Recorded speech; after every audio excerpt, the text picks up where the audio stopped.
Because as long as you're breathing, there's an opportunity for you to begin to give yourself permission to be happy, for you to give yourself permission to live out your dream, for you to give yourself permission to be great according to your level of potential. Not competing with anybody else, but being just the best that you have it within you, getting into you, going up in there and say, let me see what you gave me, God. I'm going to use it. I deserve the best that life has to offer. I have something to give. You have something to give. That if you don't give it, it won't be given. If you don't say it, it won't be said. If you don't demonstrate it, it will not be demonstrated. During the next 30 minutes, Les Brown, the motivator, will give you information that will help you make your dreams a reality. In addition, you'll get the opportunity to order the Les Brown Power Pack, the set of audio tapes that are changing people's lives. So will you welcome to Jaeger Free Enterprise 1987 from Detroit, Michigan, Les Brown.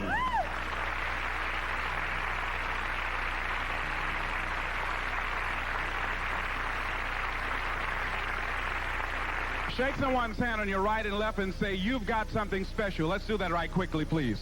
Shake someone's hand and say, you've got something special. You've got to commit yourself that you have had it in your life. You've got to get to a point in your life where I once was, where I decided at one point in my life when I looked at where I was and I wasn't happy with me. I got tired of working on a job where they were paying me just enough to keep me from quitting, and I was working just hard enough to keep from getting fired. I got tired of that lifestyle of mediocrity. Anybody know what I'm talking about? I got tired of it. When you go into a restaurant to eat, you look on one side and see what you want to eat, and then you look on the right to see what you can afford. I got tired of it. And then I became like Fannie Lou Hamer, who said, I'm sick and tired of being sick and tired. You've got to get to a point like that in your life. I throw away negative people. All the unnecessary luggage that's been holding me back. All right. Les Brown's dynamic style has earned him a new label. His peers call him the motivator. Once I had to make a presentation, and there I was with some 14 presenters, and these guys came in with over $30,000 worth of equipment and audio visual equipment. And I didn't have any, and I had my cardboard visual aids. And when they came in, I was intimidated. And my mind was saying, hey, man, you can't make it. You better forget this. You don't have the contacts. You don't have the material. You can't possibly compete with these guys and their firms. I had to get up and start talking to myself. I went in the restroom. I said, Les Brown, let me tell you something. You better get yourself together. This is no time for you to panic and start putting yourself down. Man, you're all the way here from Miami. You have got to do this. You've got 6 children. You've got a mother you've got to take care of. You're like Leon Spinks. You don't have no driver's license or TFIS. You've got to do this. You've got to get yourself together. And I went in there and smoked them. You've got to.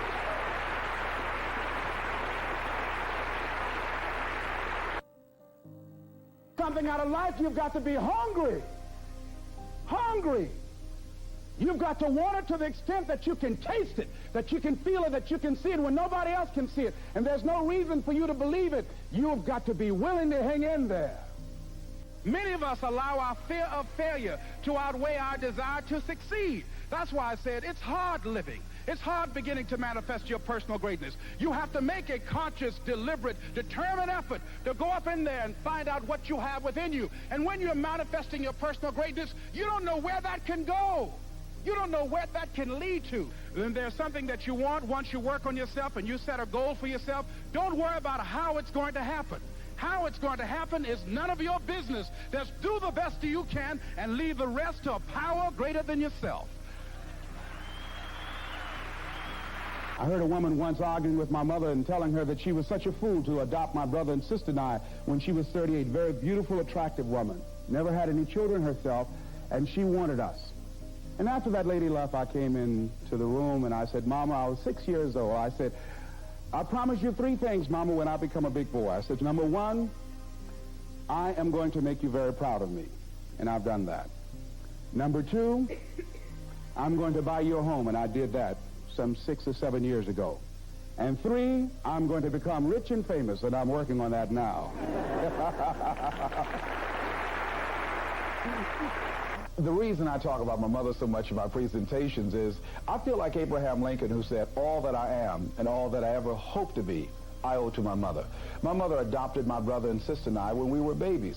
And Mama's everything to me. But I was the problem child. My twin brother, he never got in trouble. But I was always the one getting in trouble. And my mama used to wear me out. Now, I teach people techniques and strategies on how to change themselves at the subconscious level. Mama, who only had a third-grade education, she believed that the subconscious mind was located about behind. So whenever I got in trouble, my mama would whoop me and say, I'll whoop your behind till the cows go home. I'll whoop it till it roke like okra. So I said, oh, Mama, please don't. But when I give my presentations, I think about the impact that my mother has had on my life. When I'm talking with kids, I like for parents to know, don't give up on your children. There are a lot of people told my mother that she was a fool. I caused my mother a lot of pain and a lot of disappointment, and I feel very blessed and fortunate that she lived to see the change in me, that now she can be very proud of me, and that's one of the things that gives me in my life. That drives me to make my mother proud of me. And the other thing is that I remember when I was in a very challenging situation as an adult, and I had to call on Mama. Mama was 82, but Mama came through for me. Remember when I wanted to run for state representative in Columbus, Ohio, after getting off radio? They told me, you can't possibly win. You don't have any college education. The district is 65% white. You've never been involved in politics before. The incumbent has been there forever. He's endorsed by the AFL-CIO. He's endorsed by the party, both major newspapers. You can't possibly do it. And the numbers aren't there. I said, thank you. And I'm going on anyhow. And I walked every day. When I was on the air, I used to have a saying, stand up for what you believe in, because you can fall for anything. And when I went around, I would knock on folks' doors and say, tell everybody that Les Brown is still standing. And come election time, they had a lot of people in the community endorsing my opponent. When you decide to do something, not only sometimes people will not help you, sometimes they will actively work against you to try and stop you. Don't take it personal. A lady was in back of an ambulance and her son was dying, and he died, and she looked at the doctor and said, why did this have to happen to me? And he said, why not you? Who would you suggest? Your neighbors? Somebody next door? Why not you? Don't take it personal. Just work on your agenda. It's there for your growth and development as a person. And so I kept on working what I knew. And I was going to the station.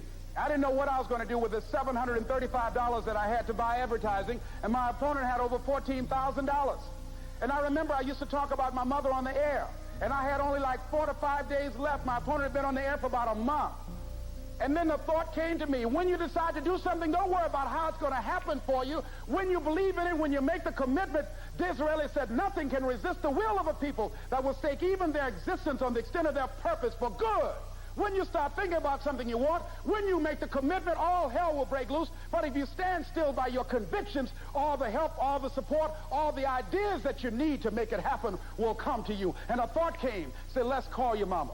Never a commercial made like this. I went on the air with my commercial, and my mother came on the air. Said, hello, this is Mrs. Mamie Brown. When I raised my sons, I didn't let them control me, I controlled them. When they got out of hand, I beat them behind. Please vote for my son. He's a good boy. Many people die at age 21 and don't get buried until they're 65. Hello, my name is Les Brown. I think that what that person was saying, that many people are walking around dead, have a great deal of talents and abilities within them, and they're not doing anything with it. Why? I think that we unconsciously get in a rut sometimes in life, and also because of the lack of awareness. We've never been taught the techniques and methods on how to begin to do the things that we want to do. I used to work in a garbage truck. I used to do janitorial work. I have no college training, and because of my upbringing, being adopted and raised in a family where we were poor but did not know it, I did not know what the possibilities were for me. Many of us are unconsciously suffering from possibility blindness. We don't know what we can do. I've developed a set of tapes that will help you to overcome possibility blindness and create an opening for you to begin to realize the things that you want out of life. It's called "You've Got to Be Hungry." Now, I love that one because many of us don't realize that this is a new age era of accelerated change, overwhelming complexity, and tremendous competition. And if you want to make it today, you've got to be hungry. And this getting unstuck. I've been stuck before. Has your life ever been in a rut before? Well, I've been there. And this tape will enable you to transcend yourself, to get yourself out of a rut, how to begin to do the things you want to do, and the methods of what it takes to get there. Now, number one, you've got to work on yourself. It's very important that you engage in an ongoing process to develop you. Spend more time on yourself than what you've been spending. It's very important. You owe that to yourself. I was reading a book by Og Mandino called The University of Success. Read one line, gave me a chill. I didn't have to read anything else in the book. He said, many of us never realize our greatness because we become sidetracked by secondary activity. We spread ourselves too thin. Don't know how to say no.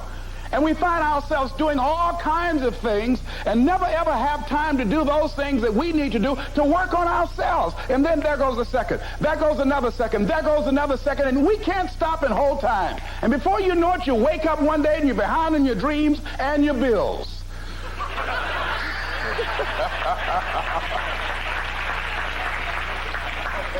So decide that you're going to take some time to work on you, that you deserve that from yourself, that your life deserves some prime time, because you are creating your own production. As Michael Todd would say, you are the star of your show. You are the director. You're writing the script.